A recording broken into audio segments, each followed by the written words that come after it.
The news প্লাছৰ জাগুনৰ সাংবাদিকক আক্ৰমণৰ লক্ষ্য কৰি লৈছিল শিল ব্যৱসায়ৰ পুত্ৰই। আমি এই মুহূৰ্তত সবিশেষ জনাব বিচাৰিছো এটা ভয়ংকৰ ঘটনা সংঘটিত হৈছিল আৰু তাৰ পিছত শিল ব্যৱসায়ৰ পুত্ৰই আক্ৰমণৰ লক্ষ্য কৰি লৈছিল দা নিউজ প্লাছৰ জাগুনৰ সাংবাদিকক। জাগুনত ভয়ংকৰ পথ দুৰ্ঘটনা হৈছিল, কথম্পিৰ প্ৰাণ ৰক্ষা পৰিছিল। দুই আৰোহীৰ বাতৰি সংগ্ৰহ কৰিবলৈ যোৱা দা নিউজ প্লাছৰ সাংবাদিকক আক্ৰমণ কৰিবলৈ চোচা লৈছিল এক্সকেভেটৰৰ চালক ৰূপত অহা শিল ব্যৱসায়ীৰ মালিকৰ পুত্ৰই। মঙলবাৰে নিশা তিনিচুকীয়াৰ জাগুনৰ ৮ মাইলত এই ঘটনা সংঘটিত হয়। আমি সবিশেষ আপোনালোকক জনাবলৈ চেষ্টা কৰিছো। উল্লেখ্য যে AS23AG0697 নম্বৰৰ এখন তীব্ৰবেগী বিলাসী বাহনে নিয়ন্ত্ৰণ হেৰুৱাই খুন্দা মাৰিছিল ৩১৫ নম্বৰ ৰাষ্ট্ৰীয় ঘাইপথৰ দাঁতিত থকা গছত। উল্লেখ্য যে গাড়ীৰ ভিতৰত থকা চালক আৰু এজন আৰোহীৰ কথম্পিৰ প্ৰাণ ৰক্ষা পৰে যদিও চালকৰ সৈতে থকা আৰোহীগৰাকীক জাগুন ক্ষুদ্ৰ প্ৰাথমিক স্বাস্থ্য কেন্দ্ৰত প্ৰাথমিক চিকিৎসা প্ৰদান কৰি মাৰ্ঘেৰিটা অসামৰিক চিকিৎসালয়ত স্বাস্থ্য পৰীক্ষাৰ বাবে প্ৰেৰণ কৰা হয়। আৰু ইয়াৰ বিপৰীতে বাহনখনৰ চালকজনৰ দুৰ্ঘটনাস্থলীত কোনো ধৰণৰ সম্ভেদ পোৱা নগ'ল।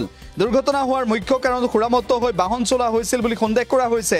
যিহেতু দুৰ্ঘটনাগ্ৰস্ত বাহনখন নাতিদূৰত উদ্ধাৰ হৈছে এটা সুৰাৰ বটল। আৰু আটাইতকৈ উল্লেখনীয় দিশটো হৈছে যে দুৰ্ঘটনাৰ সম্ভেদ পাই দা নিউজ প্লাছৰ সাংবাদিক বাতৰি সংগ্ৰহৰ বাবে ঘটনাস্থলীত উপস্থিত হৈছিল।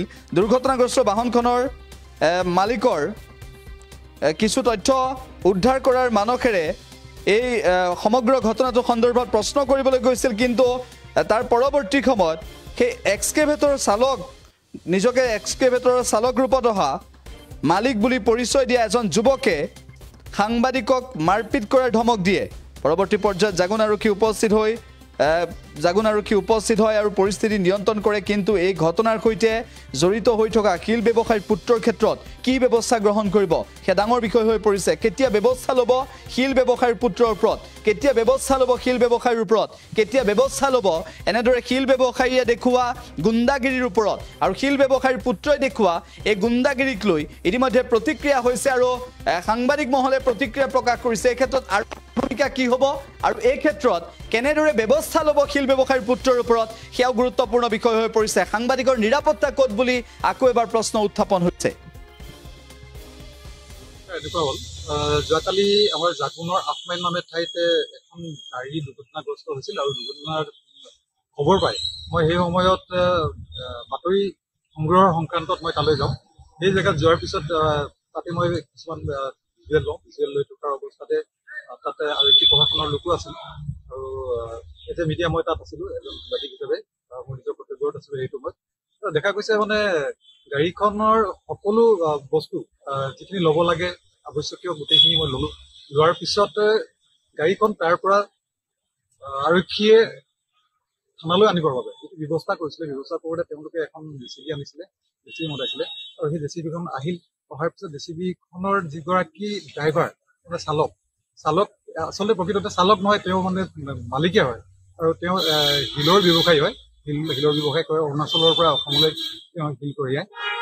এতিয়া কথাটো হ'ল এনেকুৱা ধৰণৰ, মই যিগৰাকী মালিক আছিল মানে গাড়ীখনৰ যিগৰাকী স্বত্বাধিকাৰ তেখেতৰ লগত মই কিছুমান কথা মানে তেখেতৰ পৰা লৈ আছিলোঁ, জানিবলৈ বিচাৰিছিলোঁ যে গাড়ীখন কেনেকৈ এক্সিডেণ্ট হ'ল বা কাৰ নামত আছিলে ইত্যাদি মই প্ৰশ্ন কৰি আছিলোঁ। আৰু সেই প্ৰশ্ন কৰি থকাৰ অৱস্থাত তেতিয়া JCB চালক ৰূপী যিজন গাড়ীখনৰ JCBখনৰ মালিক, সেই মালিকজনে মোক ওপৰৰ পৰা মানে যথেষ্টখিনি মোক অশ্লীল বাক্য শব্দ প্ৰয়োগ কৰি মোক যথেষ্টখিনি সেই সময়ত অপমানিত কৰে আৰু লগতে তেওঁ কি তোক লাগে নেকি এনেধৰণৰ কিছুমান বাক্য তেওঁ প্ৰয়োগ কৰে। আৰু ইয়াৰ গোটেই ঘটনাটোৰ সাক্ষী কিন্তু সেই সময়ত তাত যিসকল আৰক্ষী লোক আছিল, আৰক্ষী লোকৰ মাজতে এই ঘটনাটো সংঘটিত হৈছিল।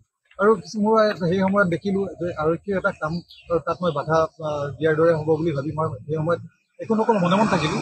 আৰু আৰক্ষী লোকেও সেই সময়ত তেওঁকো কিবা এটা শব্দ কৰিছে কোনোবা এজনে যে মানে কিয় এনেকৈ ক'লা বা কিছু সময়ত পিছত মোক এজন আৰক্ষীয়ে ক'লে বাদ দিয়ক, এইটো সময়ত হয়তো তেওঁ অকণমান অন্য এটা মনস্থ হৈ আছে এনেধৰণৰ এটা মানে কথা তেওঁলোক ক'লে।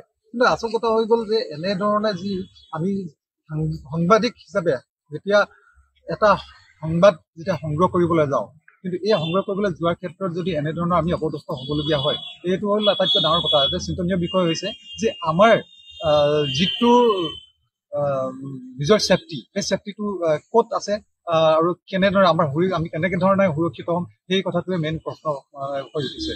আৰু মেইন কথাটো হ'ল তেওঁ হয়তো সেইটো সময়ত সুৰামত্ত হৈ আছিল, কিন্তু এইটো মই ক'ব নোৱাৰো, যিহেতু তেওঁ গাড়ীখনৰ পৰা নামি পিনে মোক এটেক কৰা এটা মানে যিটো হেৰি লৈছিল, মূৰ্তি লৈছিল, সেইটো দেখি মোক এনেকুৱা এটা অনুভৱ হৈছিল যে তেওঁ মানে।